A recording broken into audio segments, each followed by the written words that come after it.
नमस्कार दोस्तों, आज मैं एक बेहद खास प्रकार का वीडियो लेके आया हूँ। इस वीडियो को अगर आपने पूरा देख लिया तो होम गार्डनिंग के कंप्लीट फंडामेंटल आप लोगों को समझ में आ जाएगा। और इस विधि के द्वारा चाहे आप जमीन में किसी पौधे को लगाएं, चाहे गमले में किसी पौधे को लगाएं, दोनों जगह ये विधि काम करेगी। लेकिन ध्यान रहे कि इसमें वेजिटेबल या सीजनल प्लांट इसमें इंक्लूड नहीं होंगे, इसमें परमानेंट प्लांट और लॉन्ग लास्टिंग प्लांट ही इंक्लूडेड होंगे। और इस वीडियो को बनाने के लिए मैंने मैंगो के प्लांट का सिलेक्शन किया हुआ है, क्योंकि मैंगो का प्लांट सबसे ज़्यादा रूट सेंसिटिव प्लांट होता है। अगर मैंगो के प्लांट को आपने सक्सेसफुली रिपोर्ट करा के ग्रो करा दिया तो आप लोग किसी भी प्लांट को सक्सेसफुली रिपोर्ट करा के ग्रो करा सकते हैं। तो आइए आगे बढ़ते हैं अपने वीडियो पे। मैं इस मैंगो प्लांट की रिपोर्टिंग करना चाहता हूं। ये देखें, ये पुराना प्लांट है, कुछ समय पहले ये लगाया गया था, इसको गलत तरीके से लगाया गया था, लगाते ही ये शॉक में चला गया था। जब भी किसी प्लांट को रिपोर्ट करना हो तो उसकी जगह पहले से आप फिक्स कर लें और उस जगह को तैयार करें, और पहले से अपने पास सॉइल मिक्स तैयार कर लें। और यहाँ पे जहाँ पे रिपोर्ट करना हो ज़मीन में, वहाँ पे एक गड्ढा खोद दें, और गड्ढा खोदने के बाद उस गड्ढे को खुला कुछ दिन छोड़ दें, उस पर कड़ी धूप पड़ने दें। इससे क्या होता है कि वो जगह अपने से एक प्रकार से स्टेरलाइज हो जाती है, और कुछ पेस्टिसाइड और फंगिसाइड भी उसमें डाल के छोड़ दें। उसके बाद रिपोर्टिंग की प्रक्रिया को आगे बढ़ाएं, और मैं इसको करता हूँ। ये देखें, ये एरिया मैंने सेपरेट कर लिया है, इस पर मैं वर्कआउट करूँगा। और ये प्लांट है, बस मुझे थोड़ा सा ये लग रहा है ये अभी भी बहुत टेंडर प्लांट है, और इसकी ग्राफ्टिंग से देखिए ये भी अभी टेप लगा हुआ है। लेकिन देखता हूँ, अभी समय है अभी, क्योंकि बहुत हॉट मौसम तो है लेकिन ह्यूमिड मौसम नहीं है। और अभी इसको बिना बारिश हुए अगर इस प्लांट को रिपोर्ट कर दिया जाएगा तो रिपोर्ट करने के बाद हल्का सा शॉक में तो प्लांट आता है, और इसकी पत्तियों में हो सकता है उतना मॉइस्चर ना पहुँचे तो इसकी पत्तियाँ जल जाए। इस वजह से अभी तो मैं इसको रिपोर्ट नहीं करूँगा, अभी इसको मैंने ऐसे रखा हुआ है। और रिपोर्ट करने के लिए मैंने सॉइल मिक्स की प्रिपरेशन शुरू कर दी है। इस कंटेनर में मैंने रखी है, और ये काफ़ी लार्ज साइज कंटेनर है, और इस कंटेनर को मैंने खुद ही बनाया था, और इसको मैंने आरसीसी से बनाया था। और इसमें ये टाइल्स का प्रयोग किया था। मेरे पास कटर था, लेकिन ये स्ट्रॉन्ग टाइल्स था, और मैनुअल कटर से ये टाइल्स कट नहीं रही थी, तो मैंने टाइल्स के टुकड़े कर करके ये ऊपर की तरफ ऐसे ही बिना किसी शेप के चिपका दिए थे। अब इस प्लांट को निकाला जाए, जो मरा हुआ प्लांट है।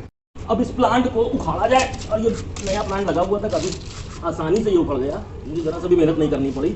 और इसके बाद मैं क्या करूँगा, यहाँ पे गड्ढा करूँगा, और जो मिट्टी है उसको निकाल के मैं इस बकेट में रख दूँगा, और रीपॉटिंग करते वक्त इस सॉइल मिक्स का और इधर जरा इस सॉइल मिक्स का मैं प्रयोग करूँगा। ये देखिए, यहाँ पे मैंने एक गड्ढा बना लिया है, और इस पे धूप लगने के लिए मैं कुछ समय तक इसको छोड़ दूंगा। तो क्या होगा कि इस प्रोसेस में यहाँ की मिट्टी थोड़ा सा स्टेरलाइज हो जाएगी, और जब भी किसी को प्लांट को लगाएं तो इस तरह से अगर सॉइल थोड़ा स्टेरलाइज हो जाती है तो ये प्लांट की हेल्थ के लिए बढ़िया होता है। दोस्तों, आज 11 जून 2022 है, और मैंने जो पिछला प्लांट लिया था वो मुझे कुछ ज़्यादा ही टेंडर लग रहा था, इसलिए मैं दूसरी नर्सरी आया हूँ थोड़ा सा बड़ा और मैच्योर प्लांट लेने, और मैंने अपने लिए सेलेक्ट किया है ऑल टाइम मैंगो, और मुझे ये मेरे पर्पस के हिसाब से ज़्यादा यूजफुल लग रहा है। इस आम के पौधे को मैंने 11 जून 2022 को लिया था, और आज 15 जून 2022 है।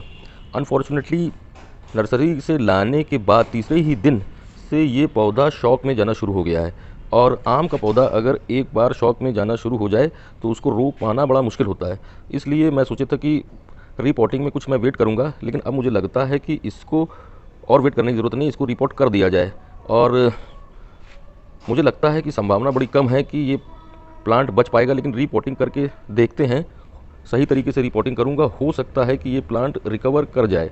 इसका शॉक में जाने का कारण ये है कि जब वहाँ पे नर्सरी में ये रखा था तो ग्रीन नेट के नीचे रखा था, और कई प्लांट्स के बीच में रखा था, जिसकी वजह से थोड़ा सा ठंडा माहौल था। यहाँ पे इसको सीधी धूप मिल गई और ये बर्दाश्त नहीं कर पाया। वैसे तो आम का पौधा बहुत ज़्यादा गर्मी बर्दाश्त कर लेता है, लेकिन जब वो ज़मीन में लगा हो या गमले में लगा हो तो गमले में सेट हो चुका हो। अभी ये प्लांट सेट नहीं हुआ था, जिसकी वजह से दिक्कत हो गई। अब सही ढंग से इसको रिपोर्ट करने की कोशिश करते हैं, यहाँ की जगह को और तैयार किया जाए। और सॉइल मिक्स मैंने बना लिया है, ये सॉइल मिक्स है, ये कंपोस्ट और रेत है, ये और रेत है, रेत की मात्रा में और ज़्यादा बढ़ाऊंगा। अब देखते हैं। इस गड्ढे को मैंने काफ़ी गहरा कर लिया है, लगभग 1.5 फीट ये गहरा हो गया है। अब इसमें सॉइल मिक्स मिलाया जाए। नीचे के पार्ट में जो मैं सॉइल मिक्स मिलाऊंगा उसमें बालू की मात्रा और ऑर्गेनिक कंपोस्ट की मात्रा में ज़्यादा रखूँगा। ये गहरा जितना होगा गड्ढा, उतनी जल्दी प्लांट संभलने की संभावना रहेगी, और उतना ज़्यादा दिन तक ये प्लांट स्टेबल रहेगा। एक बार प्लांट अपने दम पे आ गया तब इसको संभालने की ज़रूरत नहीं पड़ेगी, लेकिन शुरू की सॉइल मिक्स अच्छी होनी चाहिए। वैसे कुछ बादल आना शुरू हो गए हैं। आज 15 जून है, और 16 जून से बारिश की प्रेडिक्शन इलाहाबाद में की गई है, और उम्मीद है कि अगर बारिश हो जाए तो ये प्लांट के संभलने की संभावना ज़्यादा रहेगी। अब देखता हूँ सॉइल मिक्स इसमें मिलाया जाए। मैंने जो गड्ढा किया था, इस गड्ढे में मैंने काफ़ी सारा सॉइल मिक्स मिला दिया है, और बाकी मैं क्या करूँगा कि इसमें मैं अभी पेस्टिसाइड, दीमक की दवा, फंगीसाइड, नीम केक, नीम खली, ये सब मैं मिला दूंगा। सेटल होने के लिए इसको छोड़ दूंगा। अभी समय ना हो पाने की वजह से मैं आज इस रिपोर्टिंग प्रोसेस को नहीं करूंगा, कल करूंगा। और कल तक हो सकता है कि बारिश भी शुरू हो जाए।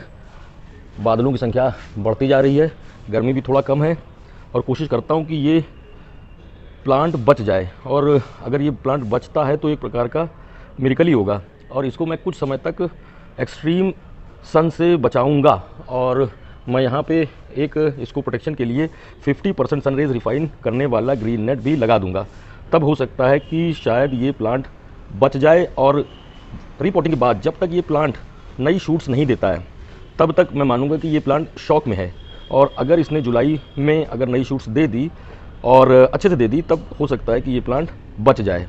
अब आगे की प्रोसेस में कल पूरा करूँगा। तब तक इसमें ये इप्सम सॉल्ट वगैरह जो है, नीम केक, फंगीसाइड, दीमक की दवा वगैरह मिला दिया जाए। और इसमें मैंने जो अब तक लगभग 5 किलो वर्मी कंपोस्ट का प्रयोग किया है, और लगभग मुझे लगता है कि 2 किलो वर्मी कंपोस्ट का प्रयोग मुझे और करना पड़ेगा।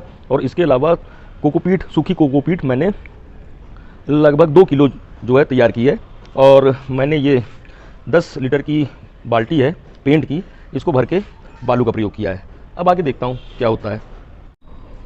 मैंगो के प्लांट में फंगस का अटैक बड़ी जल्दी होता है, और इनकी जड़ें बहुत ही रूट सेंसिटिव होती है। फंगस या दीमक के अटैक से प्लांट जो है शॉक में जा सकता है, प्लांट मर सकता है। इसीलिए मैंने हर प्रकार की दवा इसमें मैंने एक साथ मिक्स कर ली है। और इसमें मैंने माइक्रोसोल नाम के एक माइक्रो न्यूट्रिएंट्स का भी प्रयोग किया है, और लगभग आधा चम्मच लिया है मैंने इसको। इन सबको मिला लिया जाए और इनको सॉइल मिक्स में डाल दिया जाए। और माइक्रो न्यूट्रिएंट्स का प्रयोग मैंने इस वजह से किया है ताकि ये प्लांट जल्दी से नई शूट्स दे सके। और इसमें थोड़ा सा मिलाऊंगा, बाकी मैं रेस्ट ऑफ सॉइल मिक्स में मैं मिला दूंगा अच्छे से। और नीचे के हिस्से में मैं थोड़ा सा फंगीसाइड इसमें और ज़्यादा मिला दिया जाए। और इसमें इप्सम सॉल्ट मैंने नहीं मिलाया था, इप्सम सॉल्ट भी मिला दिया जाए, ये भी रूट्स के लिए अच्छा होता है। और थोड़ा सा ये नीम केक भी ज़रूरी है। और फंगीसाइड मैंने कहीं रख दिया, अभी मैं ढूंढ के इसको और फंगीसाइड मिला दूंगा। ये मैंने और फंगीसाइड मिला दिया है। फंगीसाइड का प्रयोग न केवल मुझे जहाँ प्लांट रिपोर्ट करना है वहाँ मैंने किया है, बल्कि आसपास के एरिया में भी किया है, क्योंकि फंगस आपके प्लांटेड एरिया में दूर से भी आ सकते हैं। अब इन सब चीज़ों को इस सॉइल मिक्स में अच्छी तरह से मिला लिया जाए। और ये मिल गया है, सॉइल मिक्स बढ़िया से तैयार हो गया है। अब रिपोर्टिंग की प्रक्रिया कल आराम से पूरी की जाए। गड्ढा वगैरह सब मैंने कर लिया है, सॉइल मिक्स वगैरह सब रेडी है। और ये देखिए प्लांट पास से देखिए कितना जल्दी ये शॉक में जा सकता है। मैंगो का प्लांट, और कोई प्लांट होता तो जल्दी शॉक में ना जाता, लेकिन अब चलिए क्या कर सकते हैं। और ये गड्ढा रेडी है। सफिशिएंट सॉइल मिक्स आपके पास होना चाहिए, और रिपोर्टिंग के समय आपके पास सॉइल मिक्स, कंपोस्ट वगैरह की कमी नहीं होनी चाहिए। इसलिए इन सब चीज़ों को पहले से अरेंज कर लें। मैंने पहले से लेकर रखा हुआ है और तैयार करके मैं इन सब डिब्बों में भर लूँगा, जिससे कि उस समय एक बार में जल्दी समय में ये प्रक्रिया पूरी की जा सके।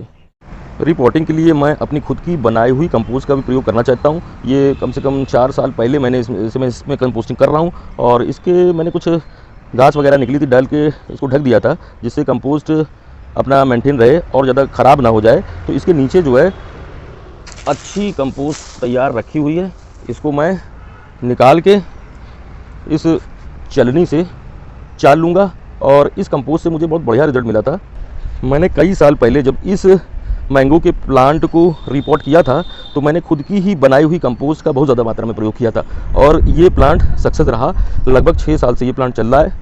और अभी कुछ दिन पहले मैंने इसकी प्रूनिंग की थी। प्रूनिंग के बाद देखिए नई शूट्स आना शुरू हो गई हैं। मुश्किल से अभी 1 हफ्ता भी नहीं हुआ है जब मैंने इसमें प्रूनिंग की थी, और ये अच्छा रिजल्ट दे रहा है। ये प्लांट तो भी चलेगा। आइए अब नए वाले प्लांट का देखते हैं क्या हो सकता है। और ये नीचे लगा हुआ है। अब आके रिपोर्टिंग प्रक्रिया शुरू की जाए। पर्याप्त मात्रा में कंपोस्ट निकल आई है, ये मैंने चाल लिया है।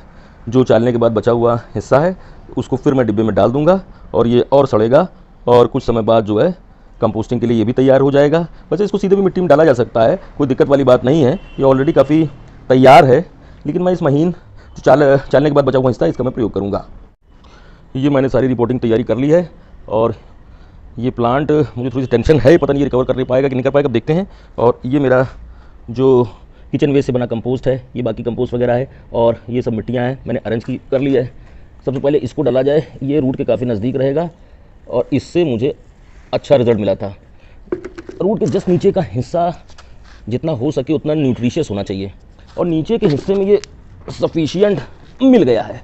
इसको थोड़ा सा सेटल करके इसके ऊपर मैं प्लांट रखूँगा, और ज़मीन का जो नॉर्मल लेवल है मैं कोशिश करूँगा कि प्लांट इसके ऊपर आ जाए, जिससे कि पानी भरे अगर ओवर वाटरिंग की वजह से, बहुत ज़्यादा बारिश होने की वजह से, तो रूट रोटिंग की समस्या ना हो। अब फाइनल प्रक्रिया को शुरू किया जाए, उसकी तैयारी करते हैं। अब फाइनल रिपोर्टिंग की प्रक्रिया को शुरू की जाए, और ये मैंने नीचे के हिस्से में और ज़्यादा कंपोस्ट वगैरह मिला लिया है, और मैंने काम किया है, अगर ये इस प्लांट को मैं उठा के मैंने इस पानी में डाल दिया, ठीक है। इसका कारण ये है कि मैं अपने प्लांट की रूट्स को एयर एक्सपोजर कम से कम देना चाहता हूँ, और रूट बॉल को मैं चाहता हूँ कि जितनी ज़्यादा हो सके प्रोटेक्टेड रहे। तो इसको, इसके बैग को मैं पानी के अंदर ही लगाऊंगा, और ये निकल आया, ये इसकी मदर रूट है, इसको डैमेज होने से बचाना बड़ा ज़रूरी है। ये बच गई, और मैंने बहुत जल्दी इसे ये रूट बॉल को घुसा दिया जाए। अब सॉयल मिक्स को मिला दिया जाए।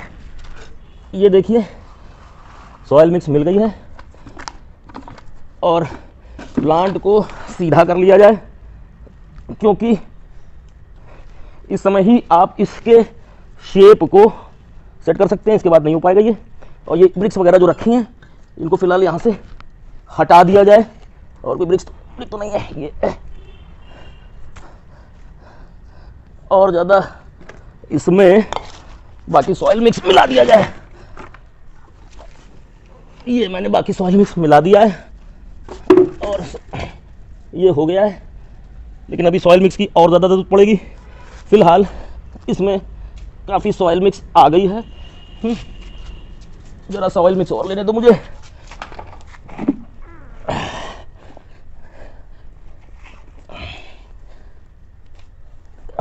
मेरे ख्याल से फिलहाल काम चलाओ सॉइल मिक्स हो गई है। और अब जो है इसमें जब भी आप रिपोर्टिंग करें तो ध्यान रखें, पहली बार वाटरिंग बड़ी अच्छी होनी चाहिए, जिससे कि सेटल हो जाए। अभी मैं इसमें और सॉइल मिक्स मिलाऊंगा, then press the soil mix with fairly tight hands, जिससे कि बैठ जाए। ये मैंने अच्छे से इसको दबा दिया है,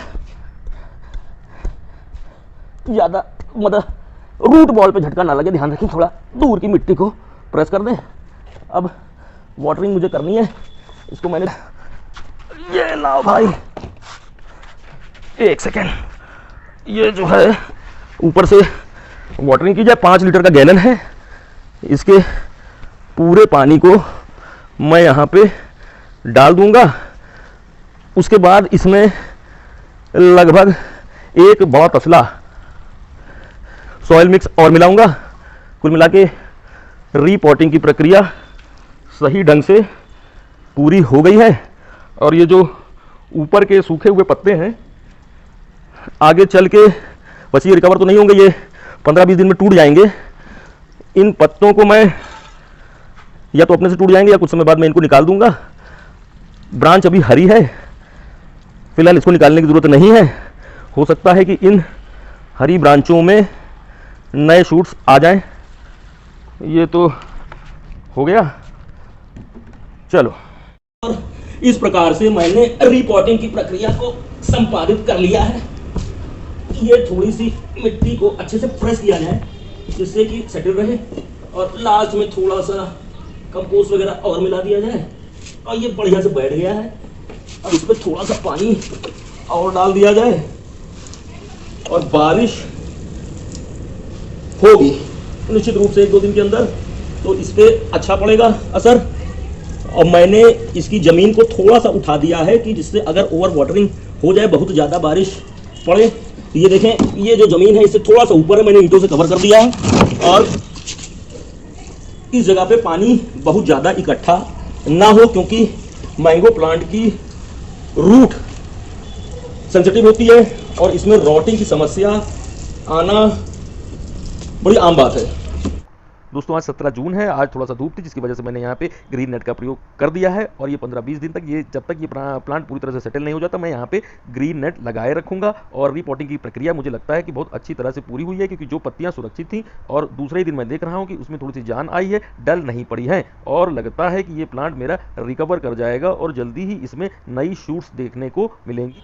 प्लांट को स्ट्रॉन्ग हीट से बचाने के लिए, स्ट्रॉन्ग सनस्ट्रोक से बचाने के लिए मैंने ग्रीन नेट का प्रयोग किया हुआ है और मैंने इस तरह से किया हुआ है कि कभी भी मैं चाहूँ तो अपने ग्रीन नेट को अनकवर्ड कर सकता हूँ। ये देखिए, ये कीला है और इसमें भी मैंने बहुत ज़्यादा इसको नहीं किया हुआ है, ये कुछ सेकंड में ही ये यहाँ से हट सकता है।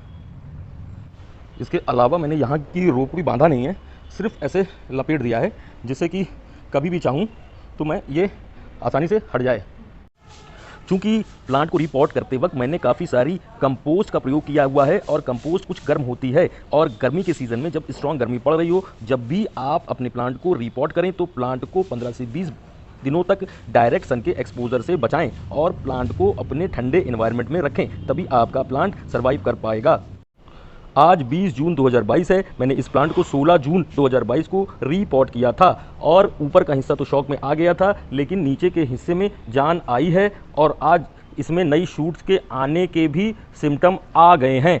चूँकि कल रात को बहुत ज़्यादा बारिश हुई थी और ये प्लांट की ग्रोथ के लिए अच्छा है और मुझे लगता है कि ये प्लांट अब सर्वाइव कर जाएगा और बढ़िया है। मिलते हैं अगली वीडियो में, तब तक के लिए धन्यवाद।